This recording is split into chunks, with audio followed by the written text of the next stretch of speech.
बिस्मिल्लाहिर्रहमानिर्रहीम। अस्सलाम वालेकुम स्टूडेंट्स। आज हम CS 502 मिड टर्म प्रिपरेशन करेंगे, जिसके अंदर लेक्चर 1 से लेक्चर 18 तक का तमाम सिलेबस कवर किया जाएगा। ये जो पोर्टल आप देख रहे हैं 100% आपके हैंड आउट से बनाया गया है। इसके अंदर लेक्चर 1 से लेक्चर 18 तक के तमाम MCQ शामिल हैं विद देयर आंसर्स। यहाँ पर देखिए, अगर आपको आंसर आता है तो आप यहाँ पर क्लिक कर सकते हैं। अगर इन केस आपको नहीं समझ आ रही तो आप यहाँ पर क्लिक करेंगे तो आपके सामने करेक्ट आंसर मार्क हो जाता है। इसके साथ साथ स्टूडेंट आपको लेक्चर 1 से लेक्चर 18 तक के तमाम शॉर्ट क्वेश्चन मिलेंगे विद देयर आंसर्स। तो नेक्स्ट हमारे पास सबसे इम्पोर्टेंट चीज़ आपकी लॉन्ग क्वेश्चन और आपकी कोडिंग। तो बहुत सारे स्टूडेंट्स को ये इशू आता है कि उनके पास टैब C++ नहीं होता या कोई ऐसा सॉफ्टवेयर नहीं होता जहाँ पर प्रैक्टिस कर सकें। तो आपकी ये मुश्किल भी आसान हो गई है, आप यहाँ साइड पर आकर प्रैक्टिस भी कर सकते हैं। और यहाँ पर हम थोड़े से कुछ टिप्स एंड ट्रिक्स शेयर करेंगे ताकि जब आपके पेपर में कोई कोड आ जाता है या आउटपुट आ जाती है तो आप उसको कैसे फाइंड आउट कर सकते हैं। लेक्चर नंबर 1 है हमारे पास, what does the word algorithm originated by. तो एल्गोरिदम का जो वर्ड है कहाँ से ओरिजिनेट किया गया था? अल-ख्वारिज़मी से। What is the time complexity of brute force 2D maxima algorithm. तो हमारा जो 2D फोर्स एल्गोरिदम था, मैक्सिमा एल्गोरिदम था, उसके अंदर हमारी कॉम्प्लेक्सिटी क्या थी? O × n⁻²। बहुत इंपॉर्टेंट है स्टूडेंट, ये आपका MCQ। एक बात याद रखें, आपके जो MCQ होते हैं, शॉर्ट क्वेश्चन होते हैं, लॉन्ग क्वेश्चन होते हैं और आपके कोड, ये तमाम चीज़ें मिलती जुलती होती हैं।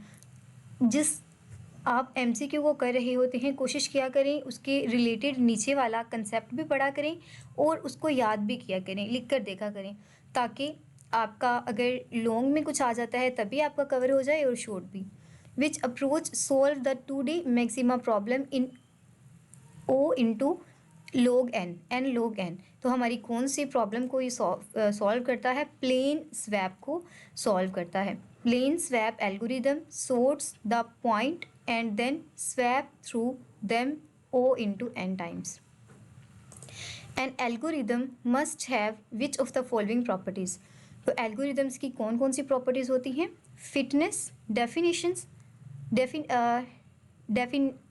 डिफाइनेंस एंड इफ़ेक्टिवनेस। तो एक एल्गोरिदम की ये 3 खसूसियात बहुत ज़्यादा इंपॉर्टेंट होती हैं। तो यहाँ पर देखिए, एल्गोरिदम मस्ट बी डेफिनेट होना चाहिए, टर्मिनेट इवेंचुअली, और हमारे पास एक जो फिनाइट का मतलब होता है टर्मिनेट इवेंचुअली, जबकि डेफिनेट का मतलब क्या होता है कि उसके जो तमाम स्टेप्स हैं वो क्लियर होने चाहिए, और इफ़ेक्टिव यानी कि उसकी एग्जीक्यूशन बहुत ज़्यादा इफ़ेक्टिव होनी चाहिए। लेक्चर नंबर 2 के MCQ सॉल्व करते हैं। Which notation provide an asymptotic upper bound on a function. तो हम किस तरह से इसके नोटेशन को यूज़ कर सकते हैं? बिग _O इन ब्रेसिस O। तो स्टूडेंट ये हमारे पास इसका फार्मूला होता है, और हमारी ये जो नोटेशन है हमें क्या गारंटी करती है? That algorithm will take no longer than a specific limit, कि हमारा जो एल्गोरिदम है वो स्पेसिफिक लिमिट से आगे नहीं जाएगा। Which notation provide an asymptotic bound on a function. तो हमारी जो किसके ऊपर ये फंक्शन ज़्यादातर रिलाई कर रहा होता है, कौन सी जो नोटेशन है जो लोअर बॉन्ड के लिए हमें फंक्शन प्रोवाइड करती है? That is a big omega. और इसका आप सैम्पल भी यहाँ पर देख सकते हैं। If function is bonded both above and blue by the same rate of growth. अगर हमारा फंक्शन है उसको हमने बॉन्ड कर दिया है उसके अपर और ब्लू दोनों लिमिट्स को सेम ग्रोथ के ऊपर, तो विच नोटेशन इज़ यूज्ड? हमारी कौन सी नोटेशन यूज़ की जाएगी? Big theta notation will be used. What is the big O complexity of F × n is equals to 3⁻³ + 5n⁻² + 100। तो स्टूडेंट हमारी ये जो कॉम्प्लेक्सिटी है, हमारा जो फंक्शन है वो किस कॉम्प्लेक्सिटी को ट्रिगर करता है? तो हमारे पास 0 × n⁻² को, और इसका आप यहाँ पर नीचे कंसेप्ट भी देख सकते हैं। नेक्स्ट हमारे पास है lecture number 3।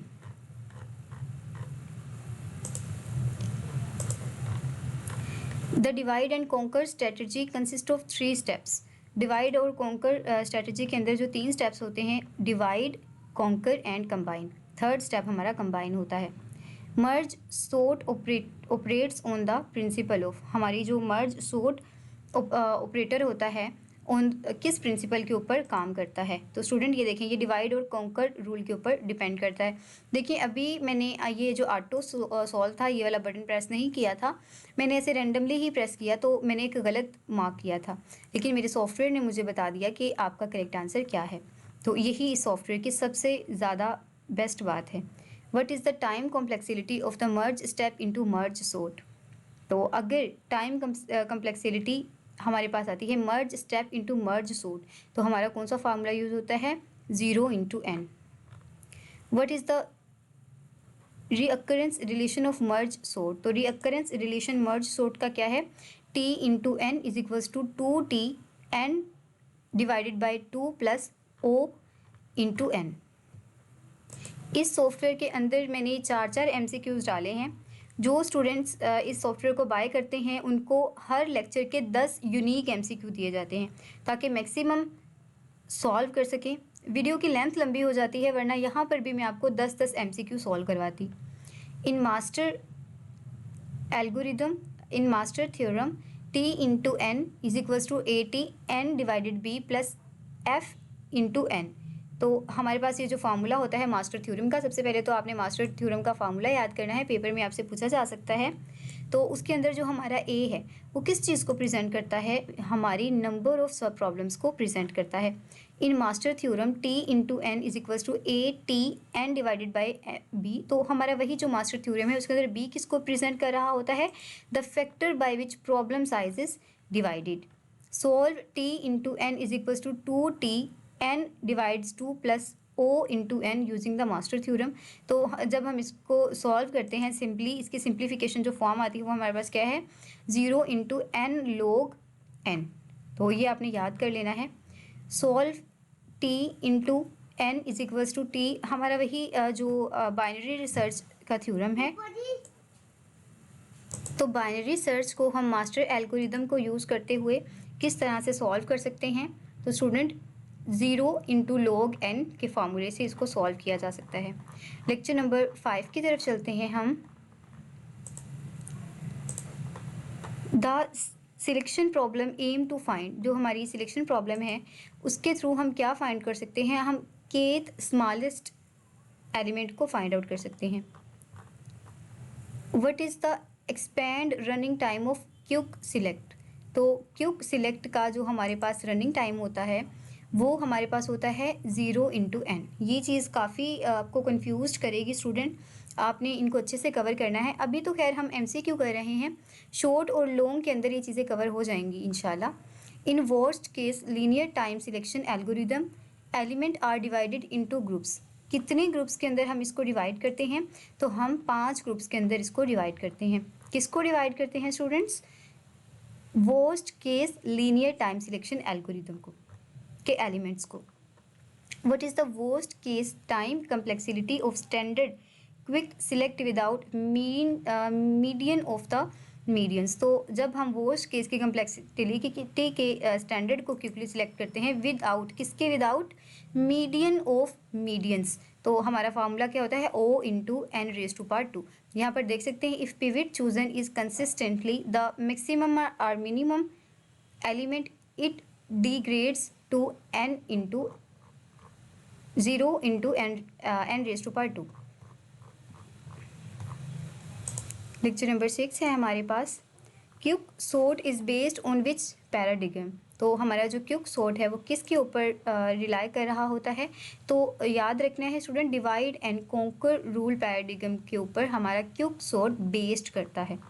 What is the time complexity of partition algorithm in quick sort. तो ये जो टाइम कॉम्प्लेक्सिटी है ना स्टूडेंट, आप ऐसे कीजिएगा, आप इनका एक टेबल बना लें।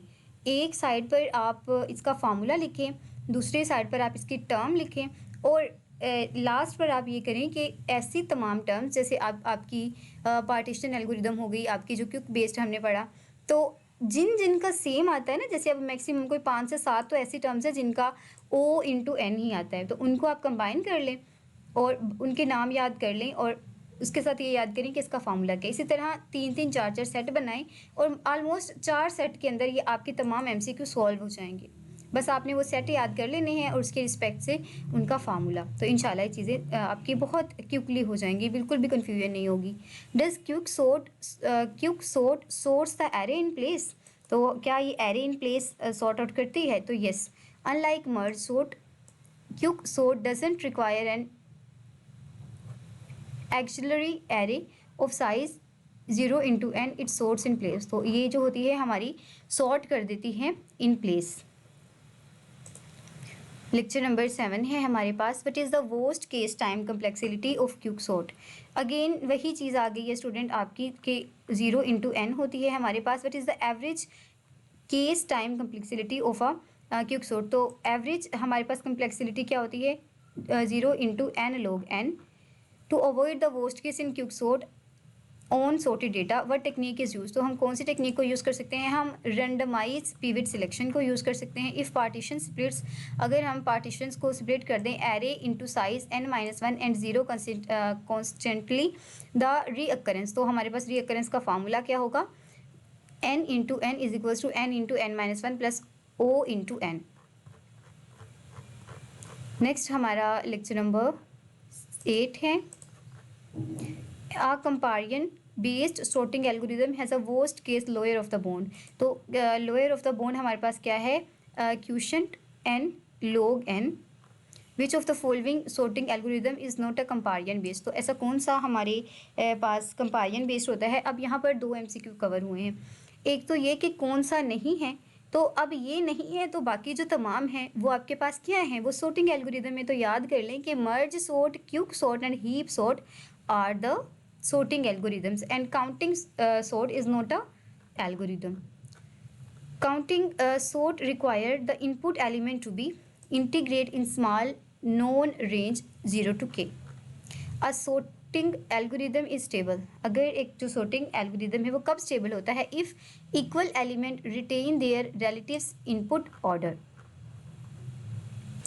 Radix sort process digits starting from, कहाँ से ये स्टार्ट होते हैं? लीस्ट सिग्निफिकेंट डिजिट के अंदर से। If radix sort sorts the digits and uses a stable sort taking 0 into k plus n plus k, what is its total time complexity. तो हमारी टोटल टाइम कम्प्लेक्सिटी को हम किस तरह से फाइंड आउट करते हैं? 0 into d into k plus n plus के या k प्लस n। तो ये वेरी कर सकता है। In maximum heap array, the left child of a node at index I is 1 minus based is at index। तो हमारी heap के अंदर जो left child node होता है वो किस index पर होता है? 2i के index के ऊपर। अब आप इसका कंसेप्ट देखें यहाँ पर स्टूडेंट, जो राइट वाला होता है वो i प्लस 2 के MCQ कवर हो गए हैं। लेफ्ट जो हमारे पास बाइनरी ट्री की कैरी होता है वो कहाँ पर होता है? 2i के ऊपर, और जो राइट होता है वो 2i प्लस 1 के ऊपर। The maximum heap array, the parent of a node at index i 1 minus based is at index. तो हमारा जो पेरेंट होता है वो कहाँ पर होता है? वो फ्लोर i डिवाइड्स 2 के ऊपर। What is the time complexity of heapify a single node down the tree. तो स्टूडेंट हमारी टाइम कम्प्लेक्सिटी क्या होती है? 0 log n। The build heap algorithm transfer an unsorted array into heap in what time। तो किस time पर ये हमारी सॉर्ट करती है? 0 into n टाइम के ऊपर। heap sorted operates by, तो heap sort जो हम करते हैं वो किसके ऊपर ऑपरेट करती है? extracting the maximum repeatedly। what is the overall timing complexity of heap sort। तो overall time complexity क्या होती है? 0 into n log n। Maximum जो आपके शॉर्ट क्वेश्चंस आते हैं, सॉरी MCQ आते हैं, वो इसी तरह के होते हैं। कोई एक आध हो सकता है जो यहाँ से थोड़ा डिफरेंट हो, बाकी मैक्सिमम इस वीडियो में से आपके कवर हो जाएंगे। A graph G is define as a tuple. तो ग्राफ जी को हम किस तरह से डिफाइन कर सकते हैं? G is equals to V E, और वी प्रेजेंट करता है हमारे सेट ऑफ वर्टिसेस को यानी कि नोड्स को, और ई प्रेजेंट करता है हमारे एजेस को। An adjacency matrix present of algorithm require how much space. तो कितनी स्पेस चाहिए होती है? O into V raise to power 2।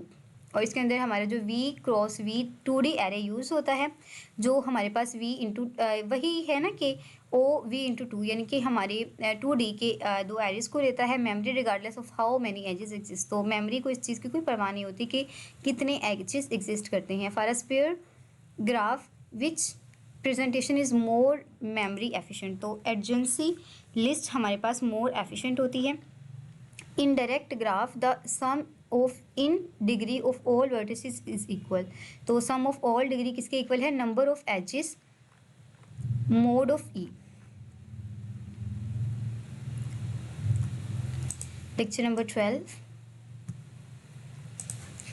Breathe first search uses which data structure. तो सबसे पहले तो आप ये एमसीक्यू याद करें, FS stand for breadth first search. तो ये कौन से हमारे डेटा स्ट्रक्चर को यूज़ करती है? तो हमारी BFC हमेशा क्यूब को यूज़ करती है। BFC is typically use to find, क्या चीज़ फाइंड आउट करने के लिए यूज होती है? Shortest path in term of edges. What is the time complexity of BC using an adjacency list. तो देखिए मैंने आपको ऊपर भी बोला था ना कि आप इसकी एक लिस्ट बना लें ताकि तमाम चीज़ें ईजीली सॉल्व हो जाएं। During BFC the nodes are coloured to track their state. Black usually mean, तो हमारा जो ब्लैक होता है उसका मतलब क्या होता है? Fully processed. हमारी डेप्थ फर्स्ट सर्च जिसे हम DFC कहते हैं, विच डेटा स्ट्रक्चर इम्प्लिसिटली, तो कौन से डेटा स्ट्रक्चर को इम्प्लिसिटली यूज़ करती है? आपने याद रखना है हमारी DFC स्टैक को यूज़ करती है via recursion. In DFC an edge connecting two vertices of its ancestor in the DFT tree is called, तो हमारा DFT ट्री क्या कहलाता है? Back edge. DFS assign two time stamps to every vertices, कौन सी दो स्टैम्प्स होती हैं? Discover and finish. The time complexity of DFS using an adjacency list is, तो टाइम कॉम्प्लेक्सिटी अगर हम फाइंड आउट करना चाहें एडजेंसी लिस्ट के थ्रू, तो हमारे पास क्या होती है? 0 × V+I E। A directed acyclic graph DAG has no, हमारा जो DAG होता है उसके कोई भी साइकिल्स नहीं होते।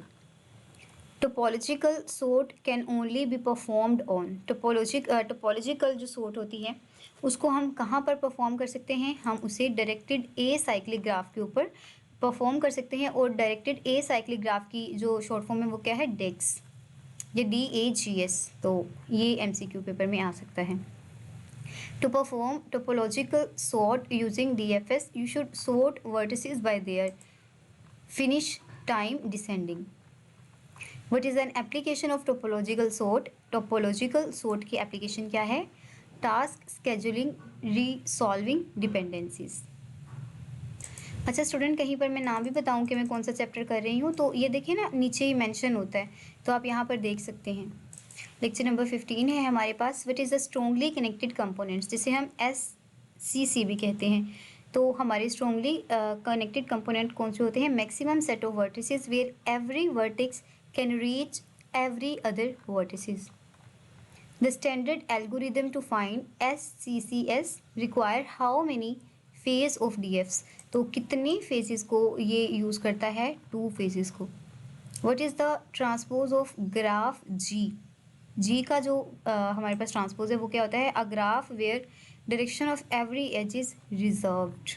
The component graph created by collapsing SCCS into single supernode is always directed acyclic graph. A spinning tree of a connected undirected graph G with V vertices has exactly how many edges? तो कितनी edges होती हैं? V-1। The minimum spinning tree problem require the graph, तो minimum spinning tree problem के अंदर हमारी graph के लिए क्या रिक्वायर होता है? Weighted and undirected. Both Kruskal's and Prim's algorithms are examples which algorithm paradigm, तो कौन सी पैराडिग्म की एग्जाम्पल्स होती हैं? ग्रीडी एल्गोरिदम्स की।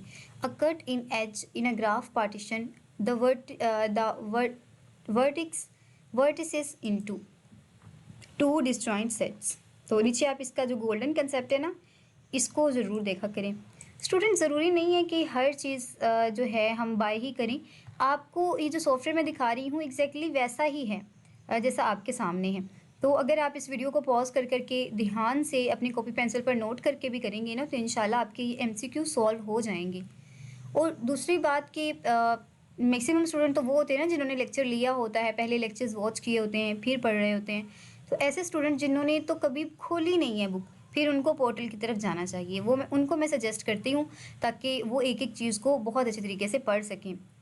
क्योंकि बार बार एक बंदे ने जब किया होता है ना कुछ, जैसे पीछे से लेक्चर्स पढ़े होते हैं, तो उसके लिए आसान होता है। वो जब भी कोई स्टेटमेंट सुनता है तो फौरी उसका दिमाग उस पर वेरिफिकेशन स्टार्ट कर देता है। लेकिन जिसने कुछ भी नहीं किया होता तो उसको नोट्स ज़रूर बाय करने चाहिए। लेक्चर नंबर 17 है हमारे पास, Kruskal algorithm build the MST by. तो किस तरह से बिल्ड करता है? Selecting edge in increasing order of weight. Kruskal algorithm uses which data structures to efficiently detect cycles? Disjoint set के data structure को use करता है। What is the time complexity of Kruskal algorithm? Time complexity क्या होती है? O into E log E or O into E log V. In Kruskal, if adding an edge connect two different sets in a union find structure what happen. तो क्या होता है? The edge is added to MST and select R union D। Last lecture है हमारा, unlike Kruskal Prim's algorithm build the MST by. किस तरह से build करता है? Growing a single continuous tree from the sorting root. Prim's algorithm efficiently find the minimum connected edge. किस तरह से फाइंड आउट कर सकता है हमारे मिनिमम एजेस को? Bye mean priority queue.